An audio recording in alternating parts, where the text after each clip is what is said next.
We on?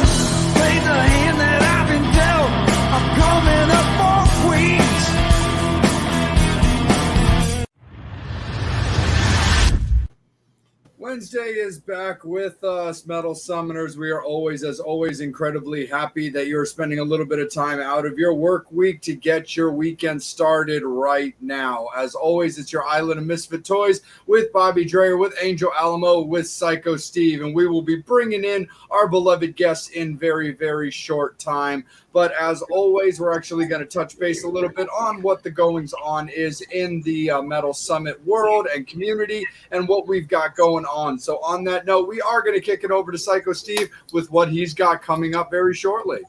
Hello, everybody. Good day, good evening, good morning. So just to remind you, next week, besides a couple shows of the lovely and talented DKs and Kickin Valentina, we have my birthday.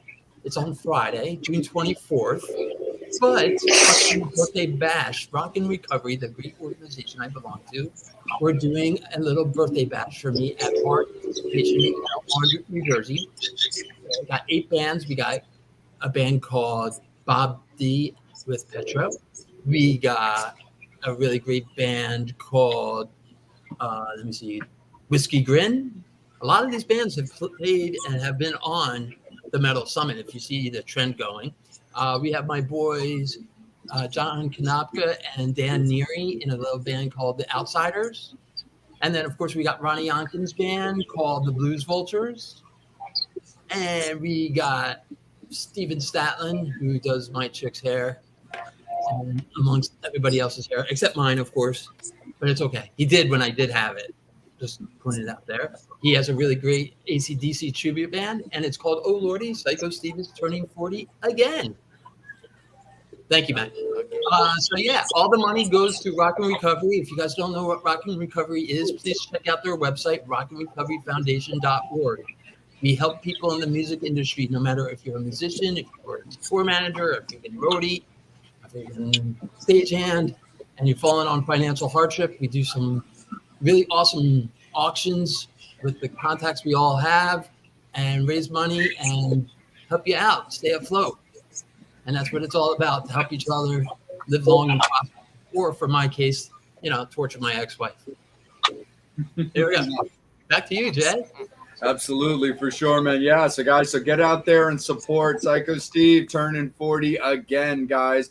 So many TMS alumni that you guys are familiar with, as well as so many just amazing bitchin' bands that we're super duper stoked to be a part of. And on that note as well, before we jump into bringing on our guy, because he is a part of this, coming up in only a few short weeks, friends, we have Masquerade being put on by our friends of the show in BLE, Brad and Angie and Dawn. So all of the Metal Summit will be present for that show. It's being hosted by myself and Psycho Steve. It is 3 days, 30 bands, the artist showcase headlined by Michael Grant and the Assassins. Friday being headlined by Steven Adler of Guns N' Roses fame, and on Saturday, the dual threat of Autograph and Killer Dwarfs will bring it home. So that is at the 2300 Arena in Philadelphia, Pennsylvania. All of you wrestling fans might remember that as the old ECW Arena. So we're very, very excited as wrestling fans to be there. We're just really, really excited to be getting back to Philly. A lot of people might not remember that BLE as a company actually debuted in Philadelphia at the legendary Dobbs. That was the first ever BLE show that was ever done, was in Philadelphia. So it is very exciting to be coming home for that.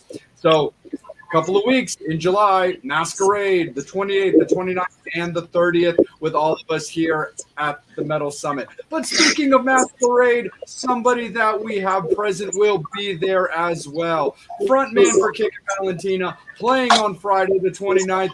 just back from Europe. DK Revelle, what's up, brother? How are you? Yeah. What's up, my brothers? What's up, man? What's Good to up, see you man? guys. So we're doing great, man. shaking. Thank you Howdy, so Power. much. We appreciate you taking some Aloha. time to rock out with us tonight, man. Of Yo, course. Mr. Hand. Wouldn't miss it.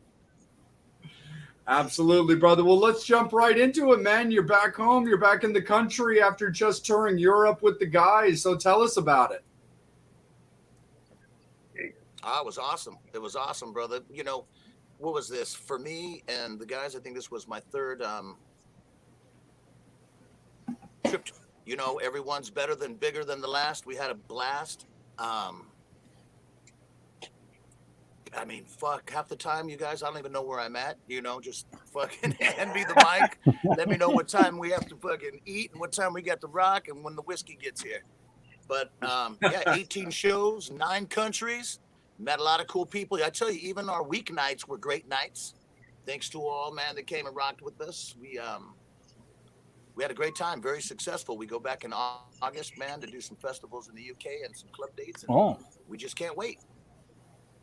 Absolutely, man, for sure. Were there any particular stops in the festival that in Europe that you just did that stood out? Oh, you know, when we first got there, our first show was in Sweden, and then our second show was the Nordic Noise Rock Festival. For those who don't know, our label Mighty Music is from Copenhagen, Denmark, and every year they throw on the Nordic Noise Festival, which is a lot of the bands on the label, and a majority of them are like heavy bands and fucking a little more metal than us. And then there's bands like the Electric Boys and that also played that day. There's some video up of that show, and that was our first boom. That was our first heading into a big crowd kind of situation. Had a great time, man. Thanks to all and Mike Anderson out there at in Nordic Noise Land and Mighty Music. We had a ball. We got a couple of things that we're going to be working on. We had a little powwow there while we were there, and getting some short-term goals set for the next time you see something new from the KV camp. But there was just so many highlights. I mean, but that being the first one, that kind of set the pace. So Nordic Noise was awesome, along with, you know, the Call of the Wild Festival. I mean, shit, if it wasn't for pictures and videos, I don't think I'd remember a whole bunch of it because I had a great time. So That's there you go. awesome, brother. Hell yeah, man. 100% for sure. So aloha, Bobby. Let's bring you in, brother. Aloha, Mr. Hand. Mr. JD. So I'm going to recap on a little bit of your stuff right now. The time, you know, the name where the band came from, I love it. About kicking a guy in the nuts. You know,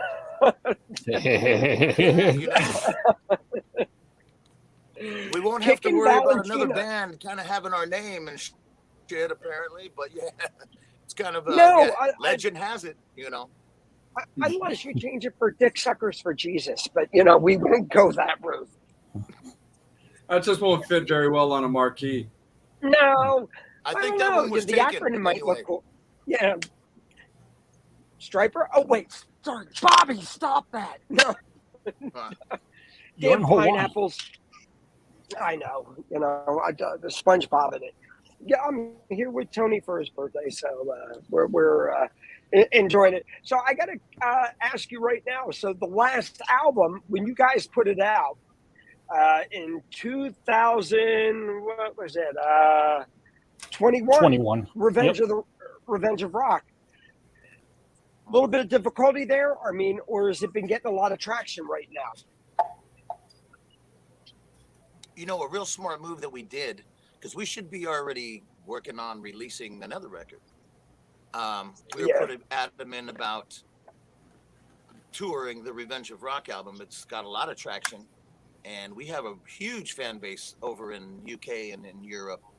And we wanted to deliver that to them, you know, rather than get a half-ass tour from around here and, you know, head on over there.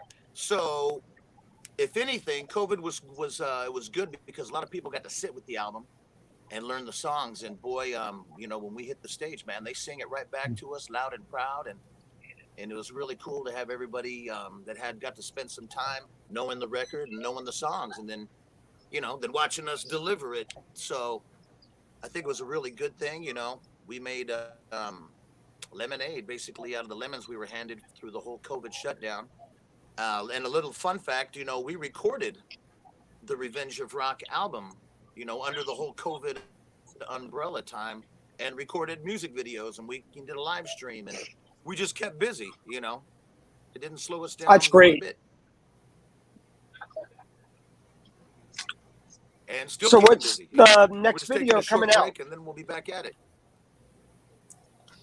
So you Yeah. got off the tour, but what's the next video coming out? Are you going to do something off that album, or are you working on something new that you're going to throw out before the BLE event? You know, I don't think we're going to put anything new out for a minute until probably after we come back from doing the next UK run. Like I said, we had a powwow with Michael Anderson and just suggestions of making some new moves. And yeah, we do have to get something out soon, and we will. So stay posted. All right, ready? And wait a second, I got to ask. So I still always I asked you the last time. The nipple piercing. Got to go that route. See, I don't have any. You should go find a fucking tattoo parlor right now in Hawaii and get them both done. Take your pineapple. They're right down the street. I'm so yeah. What, pierce me with a pineapple? No, take your Take pineapple.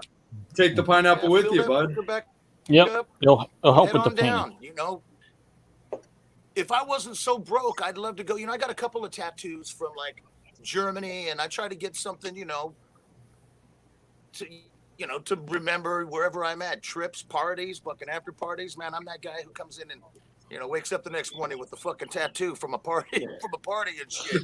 That's how I roll. But in Hawaii, shit, you should how go I get am. your nipples pierced. Why not? Hey, look, I got that in Tahiti. Tony, they want me to get my nipples pierced. What about a Prince Albert? You know, you're on your own with that shit. In the can. You're on your own with that one. Well, speaking of tattoos, DK, you just slung the KV said that? spade That was onto yourself recently. I do. I have it back here on my arm somewhere. Let's see. Yeah. Fucking. See it back there? Yeah, dude. There it is. The KV I spade, named brother. him Scully, and I got that Scully before I think the gig at the Dixie Tavern a little while back. So Nice. Hell yeah, brother, for sure. Psycho Steve, let's bring you right back in, my good guy. So welcome back to the States and welcome home. What's up, brother? You're definitely looking very, very forward to seeing you at Masquerade. But let's talk about Europe, because the thing is, Europe rock and metal fans are not like American fans. You know, I always say this, and maybe you guys will disagree with me, but, you know, Europe is a little bit behind when it comes to music. So, like, as far as they're still feeling that the 80s is still happening. But in your opinion, you played a lot of places in Europe. Is there any place yet you haven't played yet and you want to? Like Wacken or the Sweden Rock Fest? Oh yeah. Like that. Fuck yeah. You know, we want to play Sweden Rock. We want to play, fuck yeah, Wacken. I want to do Download. You know, I think these things are coming for us in the future. You know, the tread that we're getting over there, you know, we just been added to the Stone Dead Festival, which is the same day as us doing the Hard Rock Hell Sleaze. So we're going to be doing the Stone Dead Festival early in the day, and then jumping into a van and traveling an hour or so to go to the O2 in Sheffield and do that one. So that's pretty monumental, man. We're firing on all fucking engine, man, when we get up and jam these days. So we're really looking forward to that. We had a lot of the Stone Dead folks from the festival at the Call of the Wild. and hung out and had a great time with them. You know, we are like networking fools when we get out.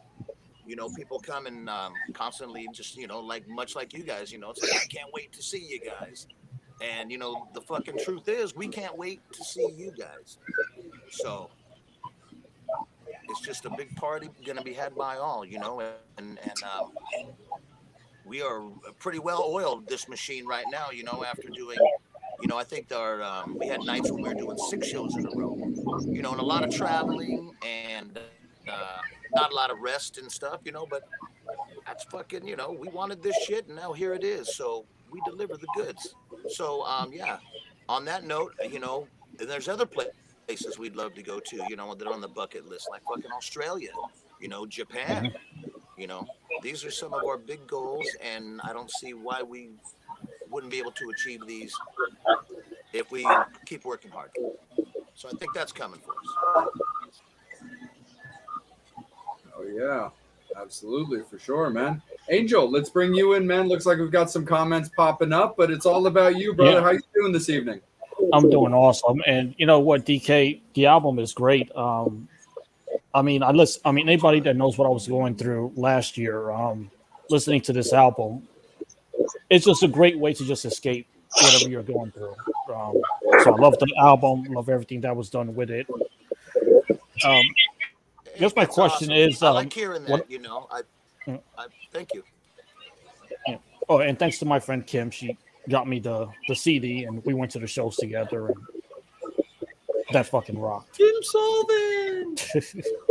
Yeah, brother. I think the last time, Angel, I spoke with you, we were at was it the Cancun Cantina? Yep. I think it was the Yeah. last time that I had played there. I was chatting Yep. with you for a little while. Yeah. Yeah. Yeah, we had our pictures taken and everything. Yes. Awesome. That So- was a good show. That was a lot of fun. Oh yeah.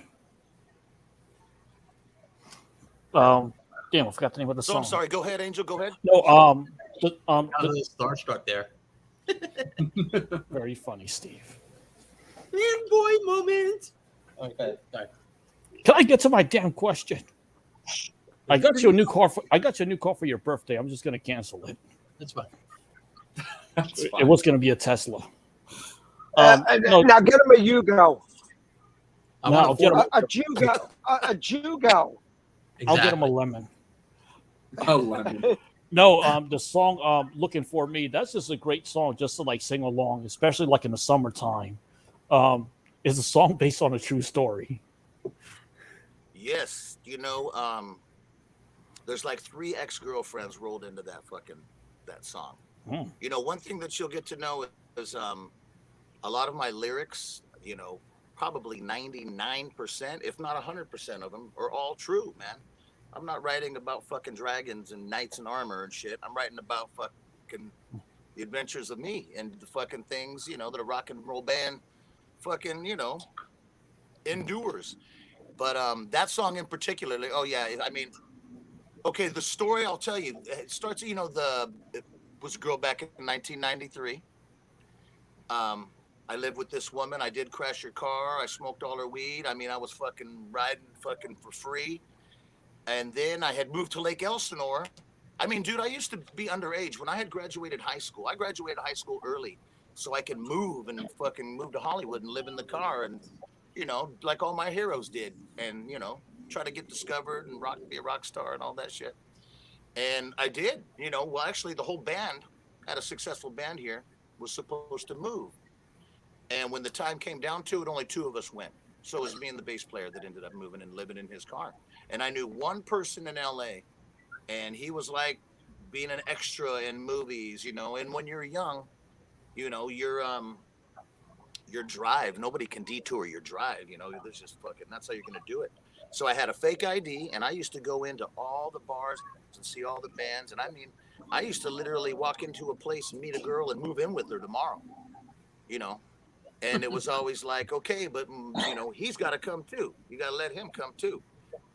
So I did that for And a they call me long the time. slut. I remember this. There was this woman, and I was like 18 years old. She thought I was a lot older. But I remember she had a girlfriend whose uncle or dad was really big in BC Rich guitars. So she had a guitar that she was just given as a gift in her bedroom, and it was a BC Rich Gunslinger with crackle paint. I mean, it was like the Cadillac of those days. And she gave me the guitar, and I was like, fuck yeah. But then she had a couple of little kids too, and the little kids were like, hey, Mom, that's my guitar. And I was like, shit. Because he wanted to play guitar all of a sudden too. So I remember going, okay, well, I'll give you one of my guitars and a trade for that guitar. Right? And he was like, oh, okay, I guess that's all right. Well, then when I decided I was going to move out from that chick because she had found out how old I was and blah, blah, blah, I took both the fucking guitars. So that's one of them still looking for me. And then years after that, I'd be like, oh, that, I saw her, about a year ago, and she's still asking about that guitar and stuff. So anyway, and then another life is when I lived in Hollywood, I had, we lived above a titty bar, the Star Garden in North Hollywood for, almost 10 years. And so we were just like furniture down in that place. So we dated all the girls there. And the last one was crazy. I used to wake up every day and look in the mirror and go, man, as soon as you get a chance to get rid of her and get the fuck out of here, do it. I was always goal oriented, man. I used to always keep myself centered, and a lot of people got lost. A lot of musicians got caught up in all the hoopla and, the drugs. And it was really hard to find like-minded people, like us around there. And I ended up moving in with her. And I'll never forget that I answered an ad. This was about 9/11 time. This was the final time that I had lived in Hollywood. 9/11 had just happened. And I answered an ad out of the LA Weekly. LA Weekly is like the magazine in Hollywood. It's like the entertainment magazine, but they also have ads for musicians and stuff. Musicians looking for musicians. And I had answered an ad, and funny enough, the band was from the East Coast in New Jersey. They were actually from Pine Hill, New Jersey, if you know where that is. Yep, And that's it was in under South Jersey. management by Bill Coyne. And Yeah. What was the name of the I band? listened to some of their stuff, and it was like, okay, cool. I sent them my stuff, and they had selected me. So next thing you know, I'm thinking, all right, when she goes to work, I'm going to New York. I never said goodbye. I had a friend come over and load up my shit, and I just moved to fucking New York. So that's another one of she's still looking for me kind of shit. But that's a whole other story in itself. But as for the looking for me, yes, Angel, it's all true, kid. Hey, I love singing along to that song when I'm driving. It's just one of those cool, mellow, just sing along songs. Yes, I'm gonna sing it to when Steve we for play his it live, birthday. everybody does the woes and the shot downs and stuff. We're pretty spoiled in that aspect because we got such amazing fans, man. The KV Mob, which is a term of endearment, man, for our people. They're the best. They're rock people, and we appreciate them. And so shout out to the KV Mob Global. We love you. Yeah, and speaking of the KD Mob, I definitely want to get to their questions because they've been patiently waiting while I was all starstruck. And, all right. Yeah. So, very funny, Steve. Carla Rice wants to know, what does DK stands for? Dick kicker. I get this all the time, and it stands for don't know.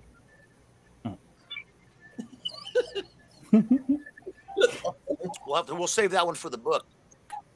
Okay. Nice. Yeah. Lisa wants to know, when do you find time to rest between shows? Between shows? Yeah. After orgasm. Duh. No. When do you find time to rest when you're on tour?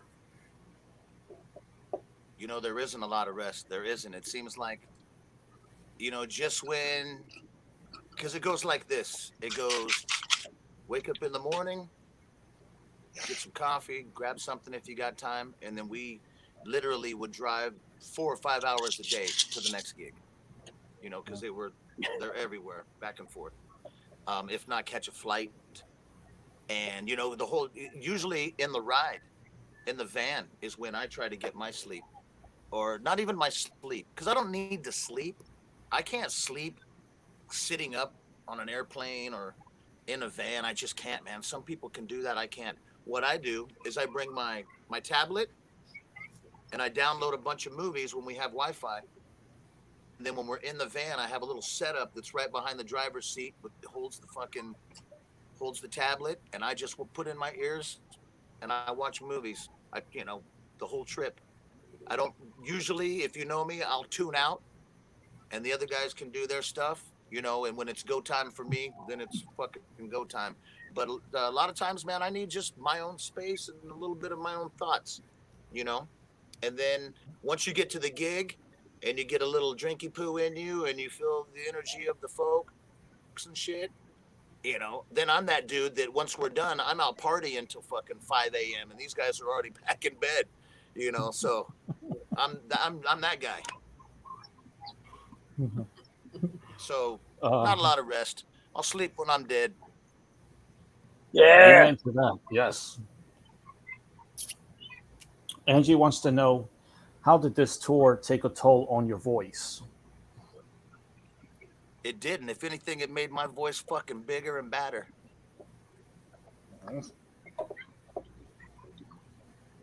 Right on, man. Right on. Love you, Angie. Thank you so much for tuning in. And I get that a lot. It's like, because I have an odd voice. I don't. I've never had any singing lessons. My warm-ups are normally fucking a couple shots of wild turkey and spitting up a couple fucking loogies, and then fucking going face first out into the go time. I don't think too much about it. Don't overthink it. Just do it. Yeah. Hey, Angel, I have a gal in front of me who's got major boobages right in front, and I'm like staring at her. I'm going, it's all I can think of. That's normal. That's normal. That's a normal thing to do. Imagine if we ever have a presidential debate with big ass titties. Are you going to pay attention to the debate or just look at the titties? Yes.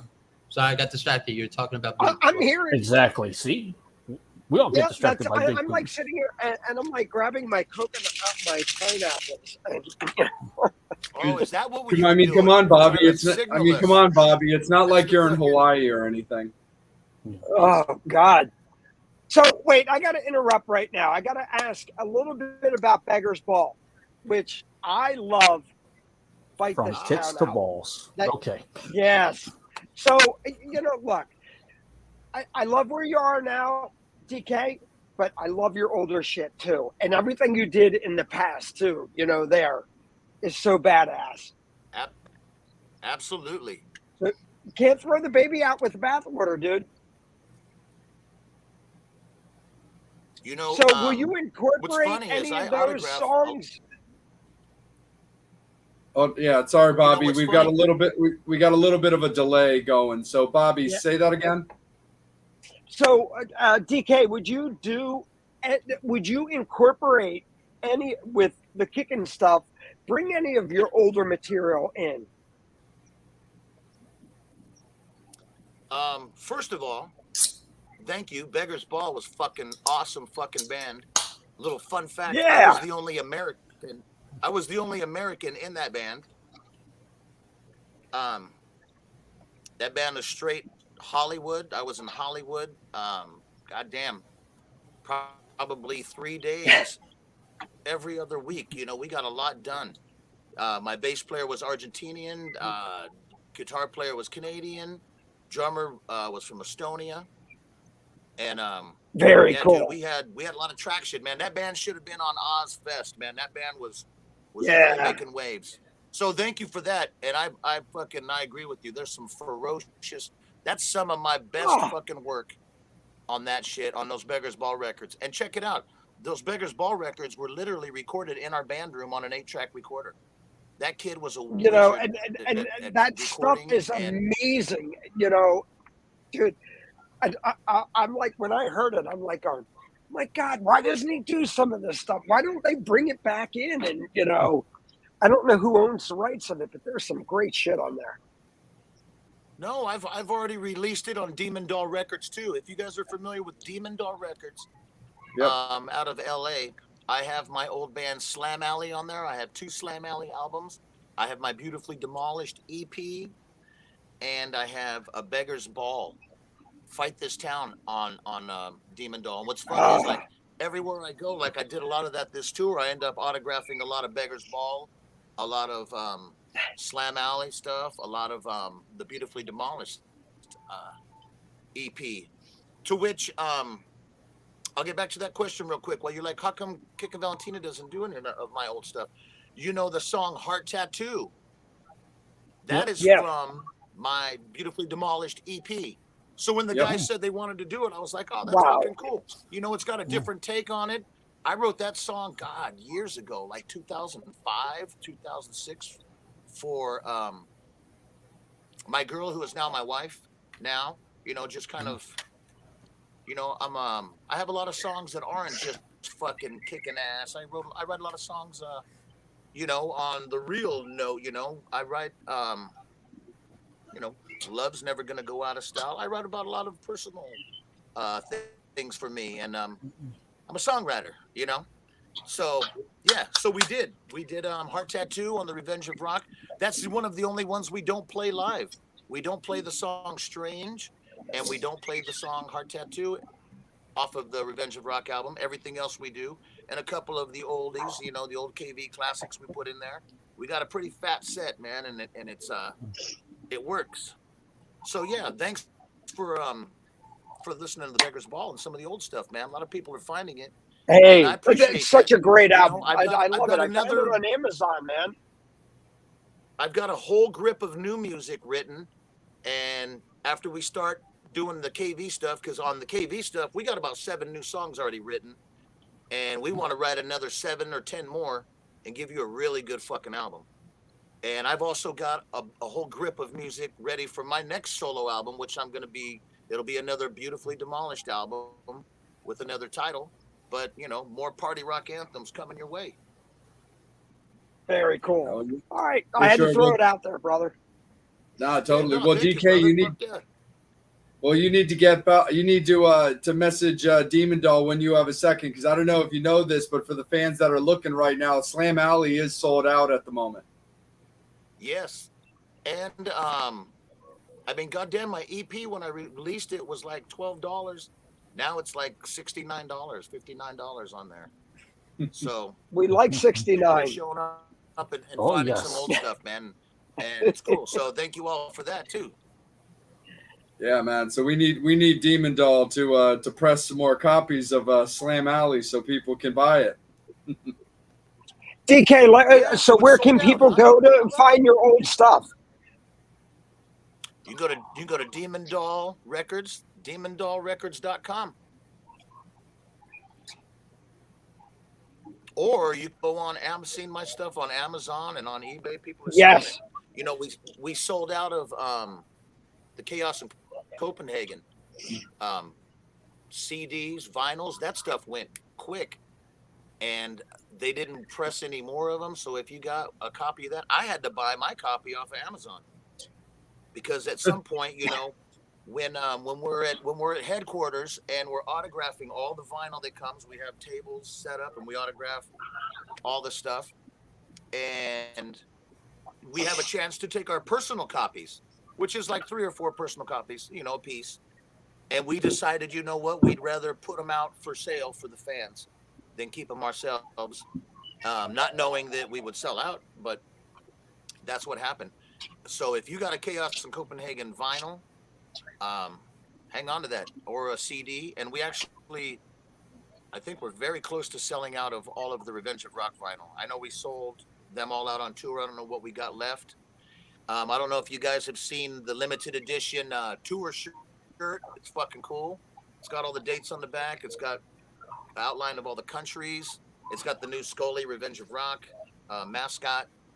it's pretty good. You know, we're always good for selling a lot of merchandise. So that's another thing, man. To all of you that buy all of our stuff. Well, man, I'm so amazed much. with I mean, Demon Doll, everybody who's on that label, who's been there from the Wild Boys to Rough Cut.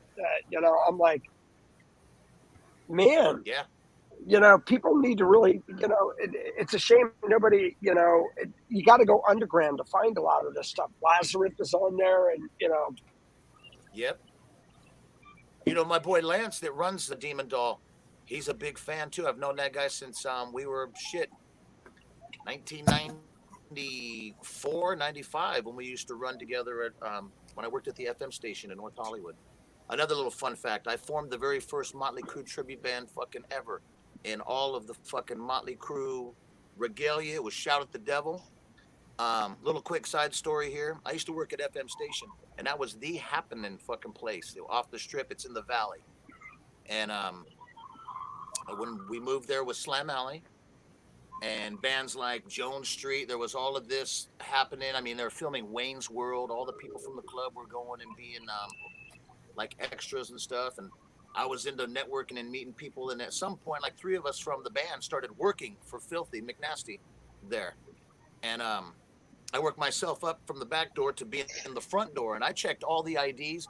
Dude, I would check everybody's IDs when they come through the door. And I met so many of my, you know, heroes, fans, actors, fucking just all kinds of shit. But I used to, at the end of the night, when the bands would get done playing, I would go collect all the money and I would pay out the bands. And I remember the Atomic Punks were really big, and that's Ralph. Ralph is Michael Starr Ed from Steel Panther. Yep. And all of those guys when they first Yeah. we were all hanging out there together. And I remember thinking, fuck. I remember this. I used to pay them $1,500 a night.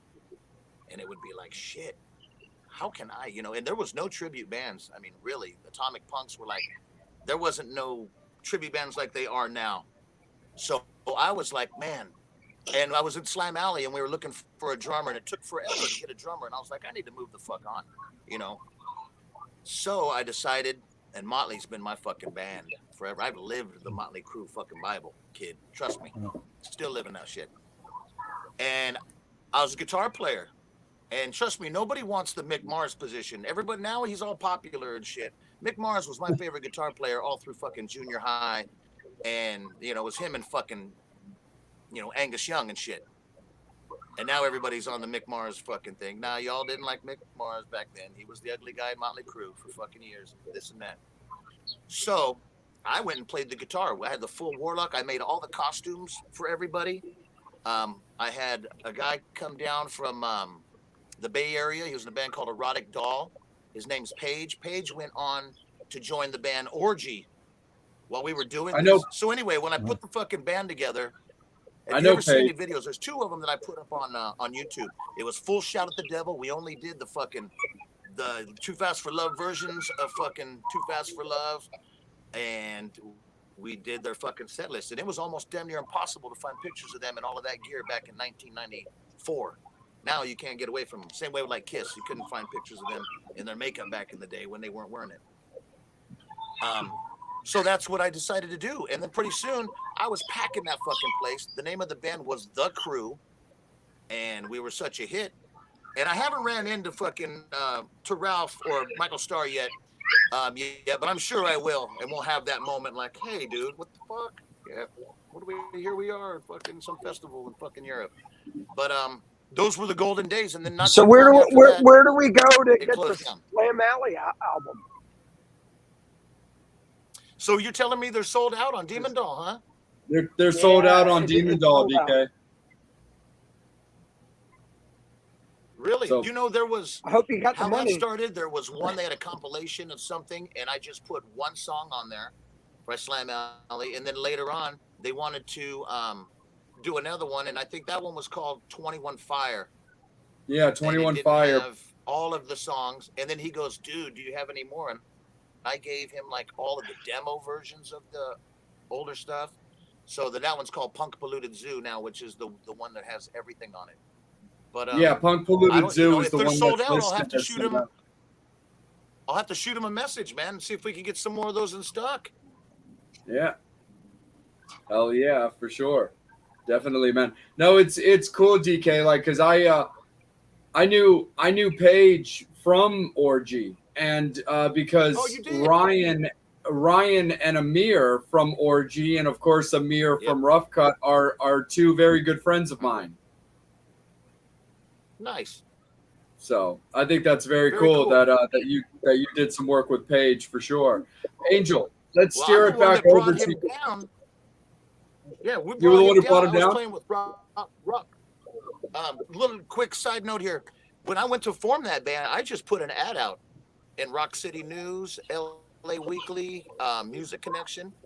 And the first one to answer was Robbie. Robbie was the drummer for Alley Cat Scratch. And their band had disbanded. And he was like, I know a dude in the Bay Area. And I was like, well, get him down here. And they came to my work. And I knew the singer from high school back here in fucking in California in Central Valley. And dude, it was just perfect when it all got fucking together. It was fucking magic, dude. It was fucking magic. But yeah, well, you know, it's funny. While we were doing these shows, I'm talking this is 1995, 96, 97. Yeah. Paid friends. He had Jay Gordon, who I didn't know who that was. But Jay Gordon and like, dude, we would have dudes from like fucking Limp Bizkit and Korn and shit. I wasn't familiar with these bands. They were my kind of bands. Up in our dressing rooms before we would play all the time. And the next thing I know, he's in this band Orgy, and I'm coming home to visit my parents for Christmas, and I'm seeing Blue Monday on MTV and going, what the fuck? There's Paige. And then next thing you know, he's on the Family Values tour with fucking Rammstein, fucking Ice Cube, Korn, Limp Bizkit, all these fucking bands. And boom, you know, there was that whole movement. And then I remember, you know, I didn't want to wear out the Motley thing because I didn't want to be known as the Mick Mars guy. You know, I've always had so much more than that. So I cut all my hair off. And everybody went, what the fuck? What are you doing? And that was the only way I was going to make sure that I pull myself out of that band and start writing my own music again. So that's a whole nother chapter. But yes, those were some of the best times. And rest in peace, Filthy McNasty. That was like, I learned so much there. It was awesome. That's awesome, dude. Hell yeah. Angel, let's kick it back over to you and more of the KV mob. Would you ever write a book about your rock and roll adventures? Oh, absolutely. Hell yeah. I got to hurry up and do that shit, though, because I'm forgetting shit by the second. So I'd have to bring in people because I think people got better stories of me than I've got of myself. So maybe one of those books. Nice. I mean, it would be a fun book to read. Oh yeah, I want definitely more interesting. We'll kick it right back. But that is coming. There's water in here. Everything in here.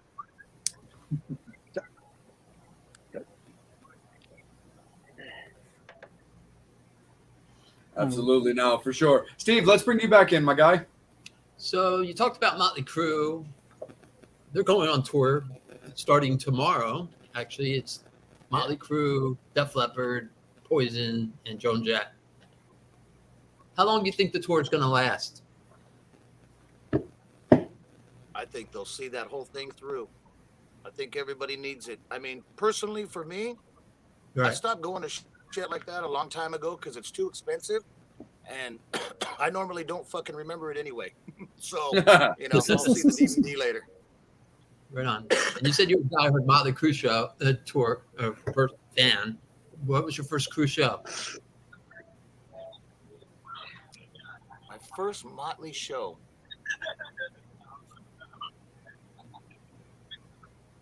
My first Motley show, I do believe, was because, you know, when I was younger, my parents were, my brother, I have an older brother, he's 3 years older than me. He got to go to all the fucking concerts, and he wasn't even fucking into rock half as much as I would. I was always grounded for bad grades. You know, I couldn't go to these fucking concerts. So I used to tell him to get me the fucking concert shirts. The first Motley Crue concert that I got to go to was Dr. Feelgood and Faster Pussycat at the Selland Arena here in Fresno. I remember my whole band went because we were playing like the next night or something. So we all went in our leather jackets and fucking handed out flyers, because kids back in the day, you handed out flyers. We used to flyer the cars, and I'll never forget this, because I was having the time of my life, and then my ex-girlfriend shows up, and we're out there on the floor, right? So my ex-girlfriend and my new girlfriend are now in a fight while Motley Crue's playing, and her fucking purse flies open with all of her shit, and I'm thinking, fuck. You know, everybody's scrambling to pick it up. It was crazy. That was the Motley Crue concert. I think I was like 18. I was like 17. Killer. Great memory. Awesome. Keep rolling with it, Steve. Let's keep it with you for a second. Okay. So you guys are all original band. Did you ever think about doing like, because, you know, bands do covers all the time. Have you ever thought of doing a Crue cover or something and put it on an album? No, Steve, because I play fucking 8 hours of covers on the weekends. Now, why would I want to do that? Good point. Good point. Yeah, exactly. And I write songs, man, and I gotta get paid for somebody else's fucking shit, right? We don't need to have a cover. I don't think. Right. I think that we want to write tomorrow's classic songs. I want to see somebody covering some of our shit someday. Try it on karaoke. Yes. Oh, and I do That would that be too. that would be me and There's, Steve doing it drunk. I'll Where definitely were we? try. We were, Yeah. because you mentioned karaoke, so I got a quick karaoke story if I can remember this real quick. We were in fucking Edinburgh, Scotland. Yeah. At Bannerman's. It was like a Monday night, dude. And this, I'm not even kidding you. We went on like a Edinburgh Castle is right there, and I mean, dude, the whole town looks like Hogwarts, dude, for real. It ain't Universal Studios. It looks straight up like Hogwarts, the whole fucking town. And we went on the castle tour. And then I remember playing that night, and it was fucking packed. It was like a Monday or something. And old Jimmy Berdini, my drummer, Jimmy. I mean, when we go on tour, there's always like 2 rooms. It's always me and Jimmy, and then there's Chris and Heber. And Jim, these guys don't drink or maniac out like I do and shit as much. But you put a couple drinks in old Jimmy Berdini, and it gets interesting. Because I remember after we played at that Bannerman's, next thing I know, there's a whole group of us going to this fucking club, like right down the street, and it was like fucking New Year's Eve, dude. It was a Monday. And next thing I know, I'm up on this fucking stage with way too much fog in the fucking room, singing Cowboy by Kid Rock karaoke and this shit. And it's like, what the fuck? And Jimmy's buying shots for everybody. It was fucking crazy. That's a memory for you right there. Crazy. Nice. How about you guys? Who's the karaoke singer in your group? Steve. Oh, Steve. Yeah. Yeah, You should Steve's hear a him do karaoke. Britney Spears. I'll definitely rock Yeah, out he- some he- Lionel Richie. Yeah. Hello. I can hear him. All right. Steve, I hear what him do on the you Dirty sing? What's your Turnpike go-to singing. karaoke song? I'll do a duet. I'll rock it. I'll try. We are family. Yeah, Sister Mike. Sledge? absolutely. My, That little Yeah, staying alive. my go-to when it came to karaoke stuff, the first one that I always go after is "Enjoy the Silence" from Depeche Mode. Wow, really? Oh, Well, I'm a you bar- well, you I'm like a- the Depeche Mode, huh? Yeah, well, I'm a baritone, and I have a very Oh, I kind thought of you said you were in the scratchy- Bears. I was like, Mike Nessie kind of voice when I'm singing. All right. So All right. I tend to lead towards that kind of stuff. I'll every now and then I'll get my Danzig on because I'm a really big Danzig fan. So I busted out Mother a couple of times before. Nice. But here's a funny story though. I went and I supported my buddy Will, who's a local Baltimore musician, Will Sims. He has a great party band called Phantasm. And so, yeah, they're exactly what you would expect. They play like the rock hits and stuff like that and the indie hits. And what's on the radio to keep the club just kind of jumping and stuff. So I go out one night to this place, Tin Roof, to support him, and he comes up. He's like, "Hey, dude, what's up?" I was like, "Not much, dude." I was like, "I was off tonight, wanted to come up to support you and wanted to hang." He's like, "That's awesome." He's like, "So guess what?" I was like, "What?" He's like, "You're singing tonight." I'm like, "What?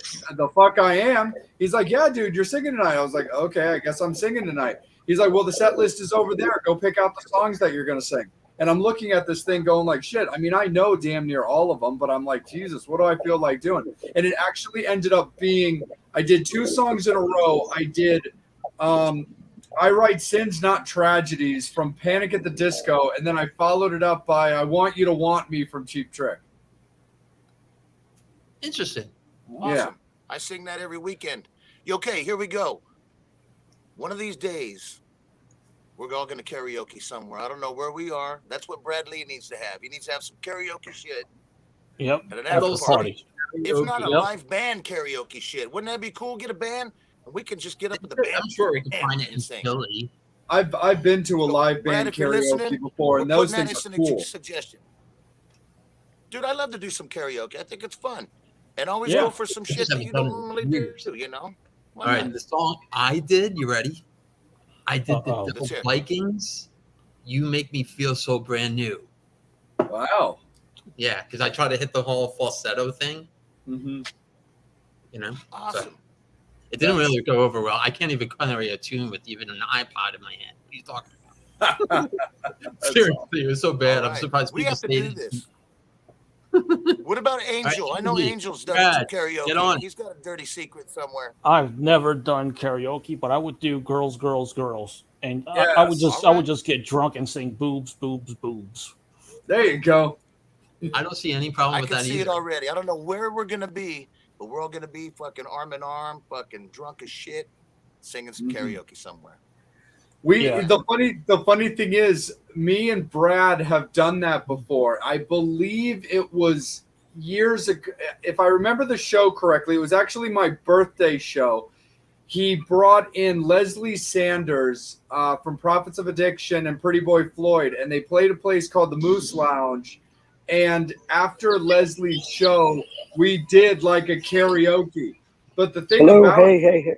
we signed people up to do Right back, songs that we knew would be Not just hearing like anybody. super duper crazy for people to do. Train wreck. That's awesome. Yeah. So it was I think totally there wild. should wild. be like that. I think that somebody else should always pick your song, make it more interesting, or have So a Yeah, what that's wheel true. song like would fucking you do? like roulette, like fucking Yeah. karaoke roulette or something. Since Hell you're a yeah. Motley Crue fan, what Motley Crue song would you do?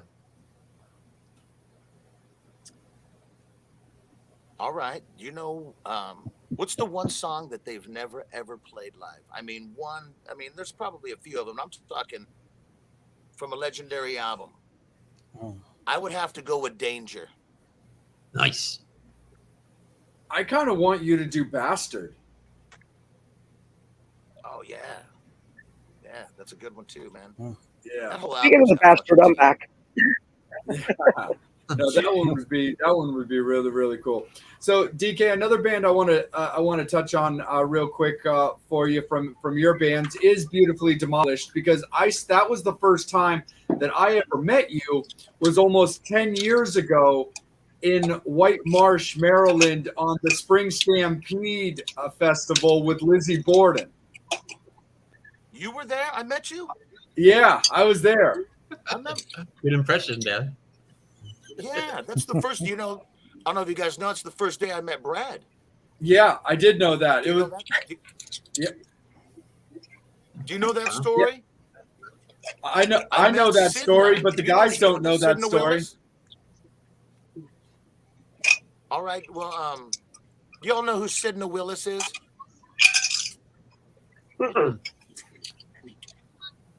Go ahead. Jay, We're you know waiting. Sidna, right? Yeah, totally. Well, Sidna, I had met her when I was in Jet Boy, and we played at the M3 Festival when Whitesnake was headlining. And it rained Wow. that weekend. I remember What year sitting was in the beer that? garden with Sidna while it was fucking raining, and watching Whitesnake up on the Jumbotron. And then I haven't seen her since that, and now there was like a little break. So when I put the Beautifully Demolished band to go play, that's when I had started working with Bill Chavis. This was before a lot of you guys even knew who we was, I think, at that time. This was what, 2013? 2013, yeah. 2014? Yeah. Yeah, something like that. So when I got there, Sidna was already there, and they wanted us to go so early during the fucking day. I mean, it's dangerous to be sitting at a bar all fucking day like that with band members. And started drinking, and I must have had like fucking 7 wild turkeys, you know, during the day. And I was like, I need to get the fuck out of here. Let's go outside, or you know, kind of get out of here. I'm gonna fucking drink it because we're not going back to the room. And Sidna goes, hey, do you want to go get a tattoo? And I was like, yeah. She goes, I have a friend, Brad, who does tattoos right down the street here. And I was like, shit, let's go. And I remember getting there, and I don't even remember where it was. It didn't seem like it was very far. Nope. We went upstairs. I met Brad, and I didn't even know what I'm going to get at this point, man. I'm just got a buzz on, and I'm like, fucking, how about Beautifully Demolished on my neck? And everybody's trying to talk me out of it and shit. And I was like, nope, that's it. That's what I'm doing. And I laid down, and Sidna was like, I don't know, man. Let's call your wife or something. And I was like, call her. So we called her, and I just told her what I'm going to get. And basically, Brad drew it up real quick. Next thing you know, Brad's fucking sawing away on my throat. And we got done. Brad goes, okay, that'll be like fucking, you know, I don't remember what it was. But I was like, man, I don't have any money. And he's like, oh, shit. And he's like, well, you're playing tonight, right? And I was like, yeah. And he goes, well, give me some drinks and some VIP kind of action. And I was like, fuck yeah, I could totally do that. So I was like, all right, cool. And then we went down to go get into Sidna's car, and she locked her keys inside the fucking car. So we couldn't get in the car. So, you know, I don't remember, and everybody's still a little buzzed. And I don't remember how we got in, but I believe we had like a coat hanger. Thank you very much. And opened the car up and shit. And then Yeah, Brad you can bring that came out. down That'd be that great. night. And I remember hooking up Brad, and then asked Brad this story because I remember sitting at the bar when the whole show was over. I didn't even watch the show. I'm in the bar partying with everybody. And Brad comes back, and he's covered in blood. And I was like, what the fuck happened to you? And he's like, let's go get that motherfucker. And I was running out the door with him. And then I found out, then I saw blood all over everybody. And I was like, you know, Lizzie Borden sprayed blood over everybody. But me and Brad laughed our ass off because he was like, motherfucker, you were going to come out and fight somebody with me and shit. And I don't even know you all that well. And it was like, fuck yeah, dude, we're brothers now and shit. So that was a great day. So, and Jay, yeah, dude. When did I meet you? Yeah. When did I meet you? That day. Only just briefly, really. I just talked to you a little bit after your set because I really enjoyed the set. So I just talked to you for a little while. I knew that you had just finished your stint in Jet Boy. So we really just kind of had like small talk of appreciation because that show was obviously, it was you guys, it was Lizzie Borden, it was Modern Superstar, it was Spread Eagle. So. Oh yeah, there was a bunch of bands. Yeah. Yeah. Well, very cool, man. Killer. Yeah. Absolutely, man. 100% for sure. Angel, let's kick it back over to you, my guy. Question from Angel Little. She wants to know, did you ever play the infamous Hammerjacks back in the day? I never did. I heard all the stories, and it looked fucking like heaven for, you know, national bands and maybe pre-signed bands. They even came back, you know, through there when they were signed. We had a place like that over here in Fresno called the Cadillac Club that was like our play. It reminds me of that, you know, that old school fucking vibe. I never did. You know, what is this that I'm reading on Facebook? You know, the Skid Row's coming to play this Hammerjacks or whatever became of that. Enough's enough. And everybody says it's just like a parking lot, and everybody kind of just snickers when they say, oh, Hammerjacks is coming back, or, you know, you guys know any yeah, so got a scoop on that? Yeah, so so a long time ago, the guys that own the Hammerjacks name realized that the Hammerjacks like trademark and stuff like that was up for grabs, and they had they paid for the licensing and the trademark, and subsequently started like selling merch and stuff like that for the old Hammerjacks logos and stuff. And then eventually that came into conversations about the club coming back, and they've been working on it for a few years, and then like COVID happened, so that kept like delaying it and delaying it and delaying it. I've seen printouts of it. It's right down there near where the original Hammerjacks was. It's it's right back behind Raven Stadium, and it's a kind of a combination like outdoor area, but it does have an indoor area as well. They have been wanting to do like live music. I know that Brad had been working with them at one point, but also they have also really been trying to capitalize heavily on the whole tailgating thing for like football games and stuff. And I think that's one of the reasons why a lot of the rock crowd kind of snickers. But they've got like three shows scheduled for this year. Skid Row with Enough's Enough is kind of the big one that they've just announced, but I know they've got a couple of other concerts scheduled as well. So I am kind of one of those, well, I'll believe it when I see it. And I mean, I'll definitely be there at the show for sure, because Tony from Enough's Enough is my homeboy. So any chance that I get to hang with him locally, I'm going to want to go out and support him. So I'm definitely planning to be at that show 100% just to see my mate. But yeah, I am part of the people that are like, well, I'll believe it when I see it, because it's been a lot of talk for 5 years. But it'll be nice to have it'll be nice to have it back if they can get their shit together. Yeah, I'd like to know more about that. Everybody's kind of skeptical on that. Look at Bobby. Bobby's got another pineapple. Yeah. Bobby, you got another pineapple? I got two of them. I need a drink myself. I tell you what, talks amongst each other real quick. I'm going to step into my closet. I'm sure I got a bottle of something hidden in there. I always do. I'll be right back. Hey, DK, I've been out of the closet for so fucking long.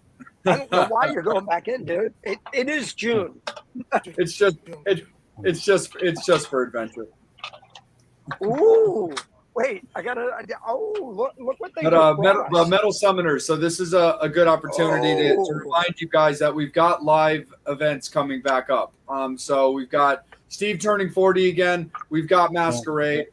M3 just happened. Maryland Death Fest just happened. Like, guys, keep in mind that all of this stuff is back out and running. And put your money where your mouth is. And the fact of the matter is talk is cheap. You guys all used to talk about missing music and all that kind of stuff. Well, now you've got it back. So a lot of the bands had to really struggle to make it through, because not everybody was on a level of consistent studio musician or other ways to be able to continue to play. So get out there and support these bands. We've got bands on here like Kickin Valentina, but bands that but anybody who's been watching this show, we've had members of Def Leppard and Trickster on this show. We've had members of Motley Crue. We've had those guys out on all different levels and tiers. So make sure that you guys are getting out and supporting these guys. I mean, Steve opened up the show talking about his birthday show with Bob D from Petro, Ronnie with the Blues Vultures, Whiskey Grin, multiple alumni of this show.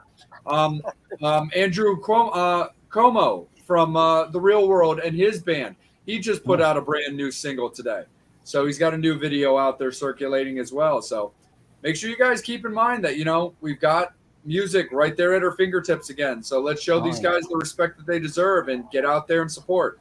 And it's not just the CD. It's not just the going to see them. It's to buy the merch. Yes, you can get this cool T-shirt or Kickin Valentina's website, small, medium, extra large. Says "Welcome to the Freak Show." So, but it does come down to because I always say it in my live vlog. The locals sometimes become the regionals sometimes become the nationals, and the nationals. We just got to support each other, no matter what genre of music. It could be metal, rock, pop, whatever. We just be supportive of each other, you know? Absolutely. 100%. Support live music, man, because there's too many karaoke's and DJs sucking up our weekend spots, man. We need to bring that back. There's unity in that, man. There's something about a community and some live music, man.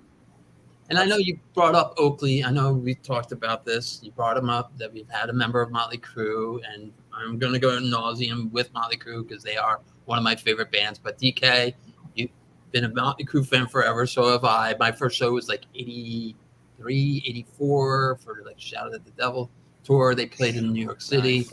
My grandmother dragged me to the show because my grandmother was all about music. She was a musician herself.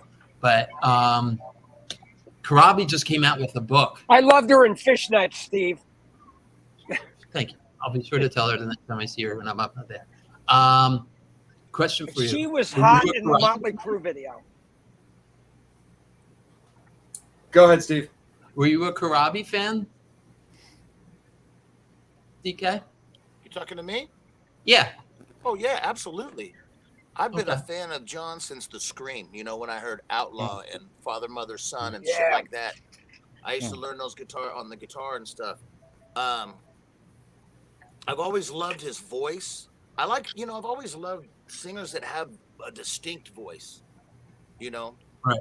And he definitely does. You know, I've even been compared to, you know, having a huskier voice like him and shit. Listen to some of that Beggar's Ball we were talking about and stuff. There's a real, you know, just that ferocious fucking throat, you know. But yeah, love John. John's cool as shit too. Good people. Yeah. 100%, absolutely. Matter of fact, I got a quick little John Karabi story. Yeah, man. I was telling you about the Motley Crue tribute band. I used to work at the door at FM station, right? And in the lobby, I had made a collage of all the pictures of us live. The Motley Crue, it was just called The Crew. It was fucking killer. And I remember when he came to the door, I was just checking IDs. And I checked his ID, and his ID looked exactly like fucking John Karabi in fucking The Scream, like in the fucking Hit Parader magazines, dude. Just exactly like that on his ID. And but looking at him, he had a fucking short, bleach blonde crew cut. Because they had just cut their hair, all of them, for the new Generation Swine photo shoot, right? And then he asked me, tell me about that Motley Crue band back there behind you. And I go, oh, man, that's me, you know. And, you know, there's me and the Mick Mars regalia and stuff. And then right out of the horse's mouth, he told me that he was talking with Nikki and Vince is going back to the band. And he told me that he hasn't told anybody. And I was the first one that he has told that to or whatever. And so that had that story going on. And another thing, when we were doing the Motley Crue tribute band, we got invited to the American Music Awards to watch Motley Crue reunite with Vince Neil and do the new Shout at the Devil. So we were there, which was cool. Dude, wow. That's freaking badass. Dude, nice. And then I would see like John. John also played in the band called the Starfuckers in Hollywood. It was like an all-star Thursday night at the Cat Club, Beggar's Ball. We were a favorite at the Cat Club, so we were always there. And they would show up, and you never knew who was playing Dizzy. It's usually like Dizzy Reed. I remember they had the drummer from Rob Zombie's band drum one night. They just did covers, and it was cool. And Eric Dover would sing with Steve Attica was on the bass. You never knew who was going to be there. I remember we always played right before them when we were in the Beggar's Ball band. I remember Billy Idol getting up and singing one night, and it's just a little shithole rock bar, and it was so much fun. And it's gone now, but that was like the end of like the scene for me in LA. I haven't been there since, but yep, pretty cool. That's super duper rad for sure. Since we're kind of talking a little bit about that era, and since we haven't really covered it quite yet, DK, why don't you talk to us a little bit about your stint in Jet Boy and just how that came about and what it was like playing with those guys? All right, I was doing my beautifully demolished stuff, and I have a friend. He's a drummer, Jess Mendez, here in Fresno. He's a great drummer. He's always he had like this guy who was a friend of his who was an agent for Ace Frehley. So he was always trying to find him positions that needed a drummer. He would do session work here and this and that. And we also had a mutual friend, Ajax Garcia. He's like from where I'm from. I don't know if you know who the Napoleon Bonapartes are. Yes. Kind of underground, kind of punk rock kind of band. Isn't it a skater band? Dude, I'm a skater. I heard I know who the band is. All right, yeah. I actually sang one show at the Troubadour for that band a while back. But anyway, he's the one who told Jess, hey, that the guys were auditioning for a bass player and a drummer. And we have this other friend Jess, who plays bass in town. And they both went and they both got the job. So they played with Mickey for a while, I think almost like a year. And then they had a big European tour, their first European tour ever. And Mickey had backed out. And they called me to learn their catalog like in 2 weeks and go to Europe and do fucking 22 shows in 7 countries. And I learned the shit and we went and did it. And it was killer. The band was fucking on the upswing again. Then we came back and did the M3 Festival. We did some shows with Skid Row. In California, we did some Michael Monroe shows. So I got a lot of notoriety for that too. While still writing, because you know I didn't want to be in an 80s band. I mean it was awesome, you know, and getting invited to a lot of these gigs and having good slot position and stuff. But then I remember being at a point where they didn't want to play all the time. They were talking like playing 6 times a year. And I was like, man, I got to play. I got to play and I got to write. We actually started recording some new songs. Me and Billy. Billy's now in Buck Cherry, rhythm guitar player. Me and him written a couple songs. We played a couple new songs at M3 Festival. And we started recording right here in Fresno. And then I don't know what happened. The momentum just went downhill. They weren't calling us anymore. So I just moved on. Never officially quit, but just started playing with other people. You know, started doing other shit. Let me know, you know. And then just kind of fizzled out. And the next thing you know, they got Mickey back and they're doing another little EP or something, which is good, man. Those guys are they're awesome. You know, and they had, you know, they've been through a lot of lineup changes too. A lot of bands have been going through that, you know, because about this time you find out who wants it still and who's dragging ass. You know, you got to want this shit. You got to go and take a chunk of your life and make this happen, you know. My whole thing, I was telling this band that we played with, She Burns Red, really good band. They were our second warm-up band of the second leg of our tour over there. Really good band, you know, and they were asking me, you know, what's the secret, and just a lot of advice. And I told them, if you got a good band, the secret is staying together. I don't see no reason why this band, my band, can't achieve the things we want to achieve. It's staying together. You know, how many bands have you seen be great and all of a sudden they're gone because of a tiff or somebody's, you know, quit the band, or, you know, keep the band together. That's the secret. Yeah.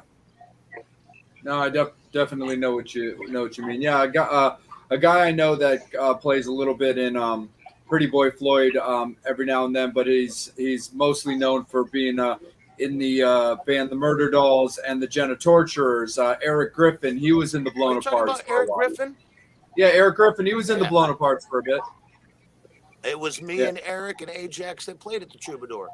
I had Eric Griffin stay the night at my house. Boy, we went and tore up the fucking town one night. Oh, I know. I've seen him. Last time I saw him was at a party, a Beggar's Ball party, on the roof of the fucking hotel in Las Palmas.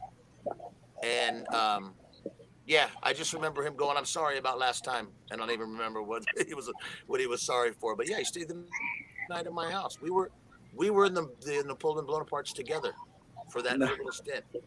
Oh, when I that's left, awesome. he left. It was kind of like we just came in for a couple shows. So very cool. Yeah, Eric's a great guy. That's awesome. Yeah, he's been playing a lot There's with a video. Pretty Boy. There's a video on YouTube of us playing that show at the Troubadour. Okay. Me, Eric, Okay. Ajax, and Kiwi? Jesse Mendez of Jet Boy. Fruit. Who, matter of fact, my time in Jet Boy, the drummer and the bass player, when that all fell apart, both of those guys were the rhythm section for Jason Newsted's band, Newsted. Oh, no Yeah. kidding. So yeah, and I just saw him the other week. He came out to my pirate radio show and drummed a couple Metallica songs. So I still see that cat a lot. Dude, that's super duper cool. Yeah, Eric played with Pretty Boy Floyd at not this year, but last year's M3, and he was doing a bunch of shows with them.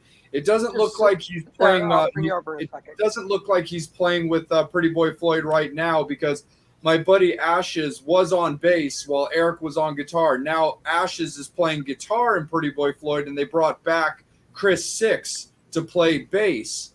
But I mean, who knows? Depending on people's schedules, but KV is scheduled to play the same. You and Pretty Boy Floyd are the same day of Masquerade. So who knows, dude? That would be actually kind of cool if Eric shows up. Yeah, you know Steve, singer Steve. Mm-hmm. I told you I lived above that bar for a long time, the Star Garden. About 3 owners in, Steve and his brother were running the Star Garden downstairs. So I used to see Steve all the time. And then he went and ran another titty bar called Gotham. I don't know what was going on, dude. This was fucking 20 years ago. But yeah, small world Hollywood, brother. Yeah. No, absolutely, 100%. And I have two friends that played in Pretty Boy Floyd too, dude, back in like 92 and 95, dude. There's been like 100 people in that band. Yeah. Thing like with LA Guns. How many members of LA Guns? I remember when Pretty Boy Floyd. Matter of fact, when I was telling you about the time of Atomic Punks and I was working at FM station, I remember Ralph went and sang for LA Guns for a minute. Ralph, who was Michael Stark from Steel Panther. Yeah, the Wasted EP. For LA Guns, and it just wasn't, yeah. There was a time when all these bands gave up completely. And I swear, if it wasn't for like a Monsters of Rock cruise and shit like that, a lot of these guys wouldn't have careers anymore. I've seen them all dead in the water, man, while all the rest of us are swimming for our lives. You know, now they just slip back in the old leather pants and go and get all these great gigs, man. You know? Well, they don't really slip back into those pants. Let's just put it that way. Well, they horseshoe, or they fucking shoehorn them back into that shit or some dumb shit. And then there's guys like us who never fucking gave up. Been doing this fucking boom. Yep. Some of the other guys, they just kind of grease up to get in there. You can tell. I'm just saying. Nothing just like wrong with greasing up, Jay. You know, when I meet dudes that are like, hey, I gave up music for 10 years, it's like, what the fuck? Really? You know, and now he's playing all these fucking great gigs and shit. It's like, man, you know, one thing, we got mileage, man. We got rock stars. I know I do for sure. So, you know, this is what I do. It's too late to fucking turn back, man. So lean into it. Let's do this. Absolutely, 100%. Bobby, let's bring you back in, brother. But fans, it's also last call, guys. So let's make sure you get your comments, your questions, anything that you want to say to DK. Make sure that you get it in now, guys. It is last call for alcohol. Go ahead, Bobby. So a couple things, DK. You can hear me. So are you from Central Valley, California? Yeah. Are you? Kingsburg, Tony, California. come over here. That's where I'm at right now. Okay. So Tony right here, the birthday boy, is from Central Valley, Fresno, Modesto, Fireball. All right. What's up, Tony? So just wanted to bring him in. Born and raised in Merced County, Los Palos, Los Banos.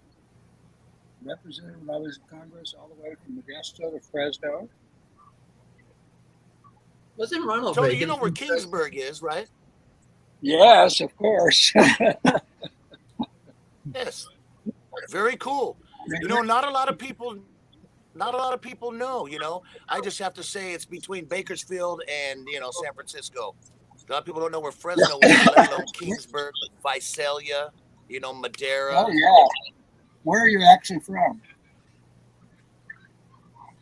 Kingsburg. That's where I'm sitting right now. I grew up in this town. Went to high school in this town. Couldn't wait to get out of this fucking town, and now I'm back in this town. Kingsbury supported me big time. The votes out of Kingsbury were great. So, that's Awesome. great. Look at Great this. What a little small community. world. Tony's sitting there in fucking Honolulu, and we're talking about That's great. So I wanted to bring this up, and again, with Mr. Psycho Steve, his birthday, Psycho Steve is turning 40 again, the event. So, Steve, I wanted to throw it out. So, Tony and I will be at the event for there, and TK, Tony was the author of the Americans with Disability Act, former congressman from your area. So, Is that representing right on. the Metal Summit, yes. Hey, is Tony drinking pineapples too, or what? Duh! Duh. There we It's go. his 80th. We're kicking it. We're kicking Yes. Valentina style. Dude, you brought Gotta Tony drink into on this the whole radio. fucking shindig way too late. Hey, DK, I want to look this effing good at 80. We all do. Wow. Nice. It's the pineapples, kid. It's the fucking pineapples. It's the pineapples and the Central Valley water, you know. That's Don't lack up. No pineapples in the Central Valley. Bobby, it's the ocean Oh, vodka. nice, man. That's awesome. It's awesome to meet you, Tony. So again, great, DK. We look forward to this. And again, Steve, we will be there. We will all be representing your former 40th. I'm still in my 40s. Now, which night All are you right. celebrating? No, I just Steve? wanted to- Friday or Saturday? Sunday, June 26th, because my birthday's Sunday. technically the 24th. So I know you guys have 2 gigs. I know you have one on Friday, Saturday, and I think you might have one Sunday. Yeah, they do. Hey, I gotta when miss I that track gig. you down and run into you, we're gonna do some drinking real quick. Something, Okay. man. I mean, it's in my Or blood. So DK, It's real in my quick, blood to party with birthday people. Bring it. I promise you, I'll bring Tony out to your event at the BLE event as well. So we'll be there as too. Hell yeah. Fuck So you yeah. get to Bring the represent with some pineapples. more Central Valley people. Fuck yeah, for sure. Absolutely. Let's do it. Steve, I let's- just thought it was let's so bring- cool tonight. And Steve, congratulations. And thank you for doing what you're doing for Rock and Recovery. We love it. Thank you. Yeah, Oh, awesome, yeah. brother. Definitely. Go ahead, Steve. Why don't you kick off our final spin around the table? Okay. Last question is first concert, first album ever that made you say that's what you want to do. All right. Well, first album was Dressed to Kill by Kiss. Excellent. War. It was actually, I believe, an 8-track tape. Wore the shit out of that. Remember 8-track tapes? Of course, I still have them. Yes. You know, when they would play and you know just when to switch over to the next song and shit. Piss you off. Well, Dressed to Kill, that was, I mean, when I saw Kiss, I mean, it was like probably like that for a lot of people my age. You know, I liked all kinds of music, but the spectacle of Kiss, man, and, you know, fucking, it was Kiss, dude. And it was like, I got it. That's Wait, I heard that. Was that testicle or spectacle? Both. spectacle. Oh, okay. Okay. Sorry. It was a delay here. Them damn. Have another pineapple, kid. And first concert, I mean, first legit concert, Yeah. was the Cars, Heartbeat City. tour. Wow. That's Oh, awesome. nice. Wow. That's really Yeah. awesome. I That's love the really Cars, cool. but I remember, yeah, that was like one of the first, and I don't know who was opening. I want Hello. to say like Hello Mr. again. Mister or somebody like that. Wow. Steve Karras, man. Dude. He played with Kiss. You know, he played on Gene's solo album. Yeah. Is that right? Yeah. September 78. Yeah. That was just a great time, man. The 80s were awesome. They were. And I think I was like in 5th or 6th grade when that happened, when I went and saw that.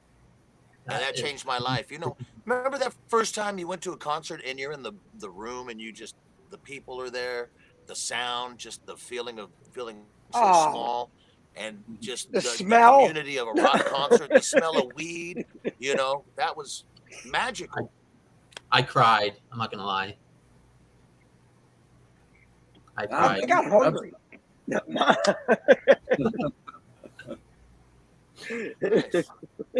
That's awesome. Hell yeah. Bobby, let's kick it back to you, bud. No, again, DK, thank you. Love that you had it on. And look, so the VLE event, Steve's event, everything that we're going here, this has been great. Thank you guys for putting up with us for 2+ years of doing this crazy hiatus and everything. So looking forward to everything. And DK, I love that I just paid fucking $65 for your album on whatever, but hopefully you'll sign it, when you're out there. And dude, your old material, never push it to the back end, because that's what made you where you are today. And thank you for coming on today.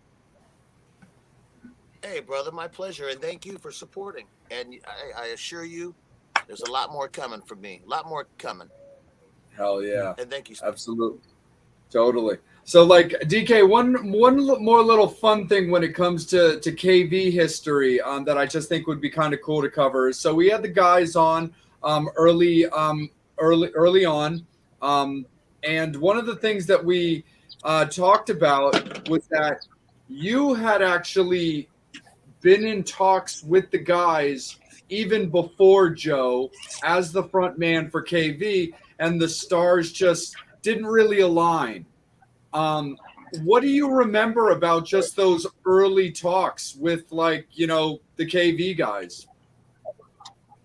I do. That's true.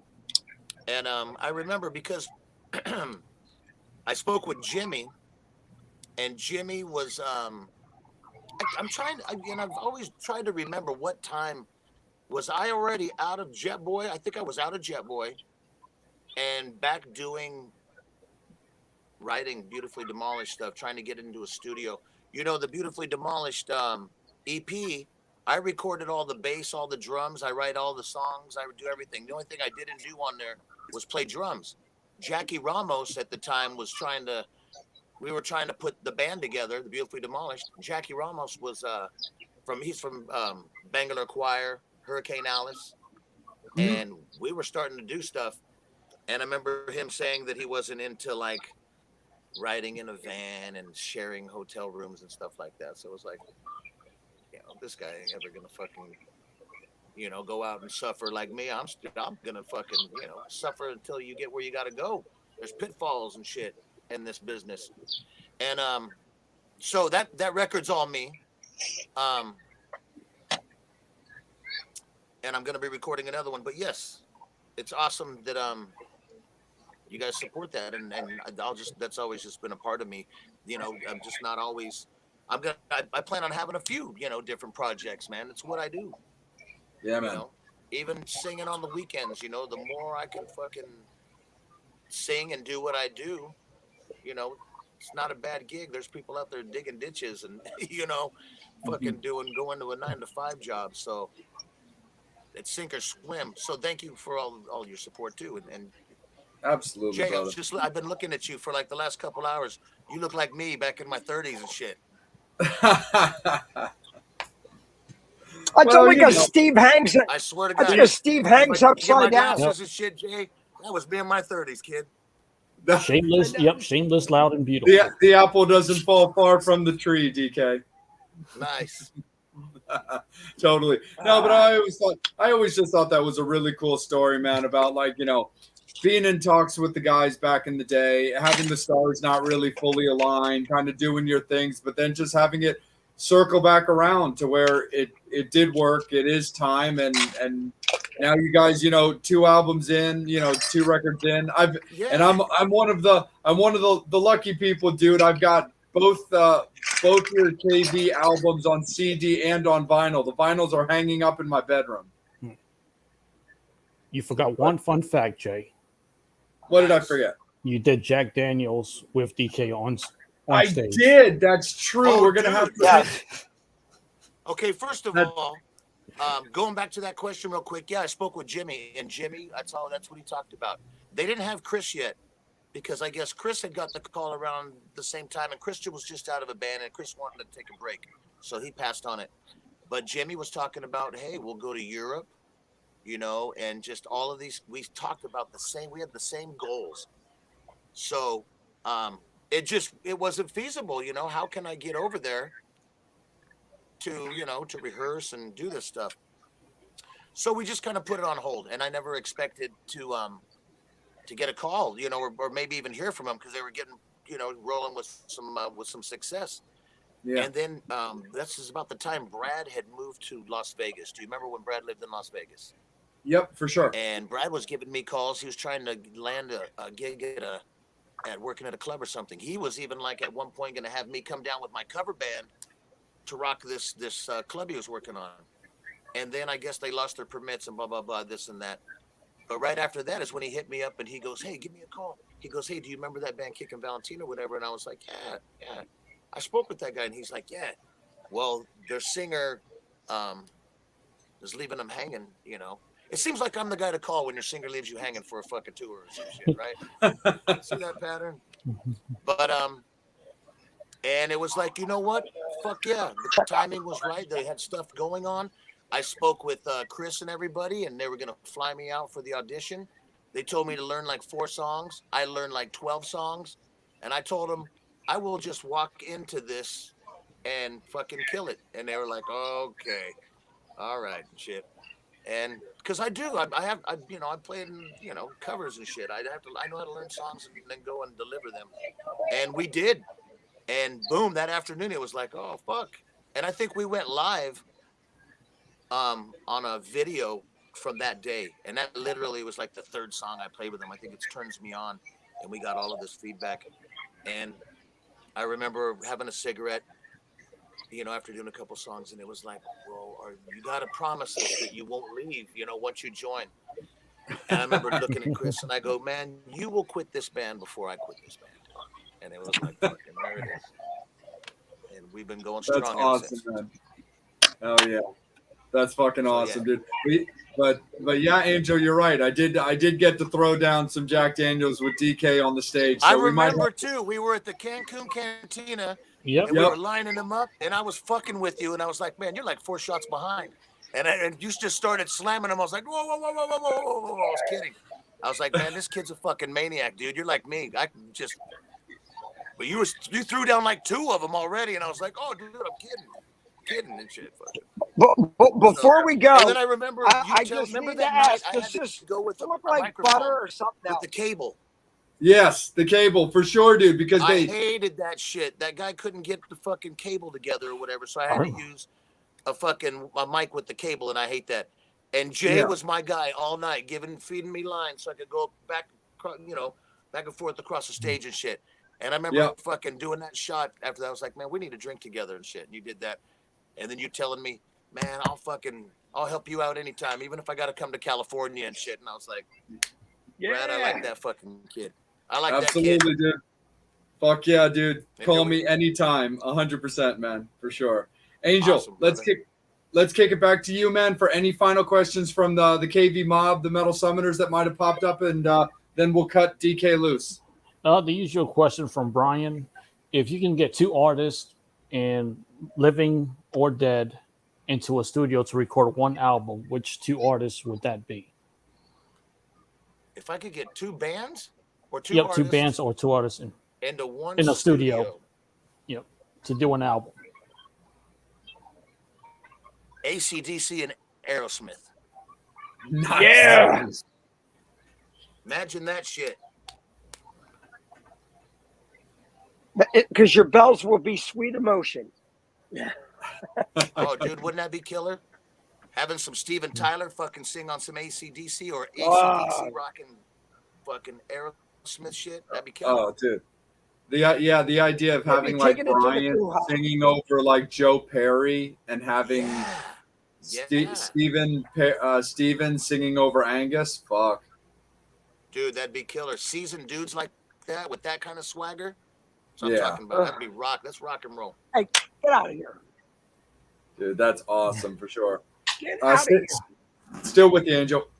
Can you tell us about the show that you do in Fresno? Because you're always posting that you do those shows. Just curious about what you do at those shows, because I'd love to fucking go if I can make it out there someday. You know, when I had moved back, you know, and trust me, I was the guy like, I'm never gonna play fucking in a cover band, what, you know. But when I moved back, I had a friend who was playing drums in a pretty successful little cover band here. This is 21 years ago. And I was like, nah, man, I don't, you know, learn like 50 some odd songs. And he goes, well, we have a singer right now who's gonna quit and go become a correctional officer. He goes, it'd be a good time for you to slip in. It pays $100 a night. At that point, it was $100 a night and free drinks, you know, and you get to perform. And I was like, all right, I'll learn a couple of songs and I'll come out on the weekends. And I came out and did like an AC/DC song and something else. And everybody loved it. And it was fucking killer. And I was like, all right, I think I could do this. And then that singer dude got kind of like jealous and shit and was like, I don't want to quit now. And I was like, man.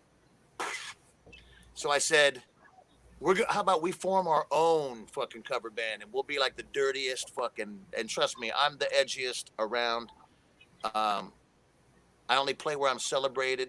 You know, I play in fucking seedy bars and I'm standing on fucking bars, tables, fucking drink in my hand. And the selection of music I have isn't just like everybody else's shit, you know. It's awesome. It's full. You would love it. You guys would love it to death. And we have the best time. And I've been doing that for 20 years now. Every weekend. If I'm not touring, I'm doing that. I only work 2 days a week, and that's what I do. That's awesome, man. You work one more day more than me.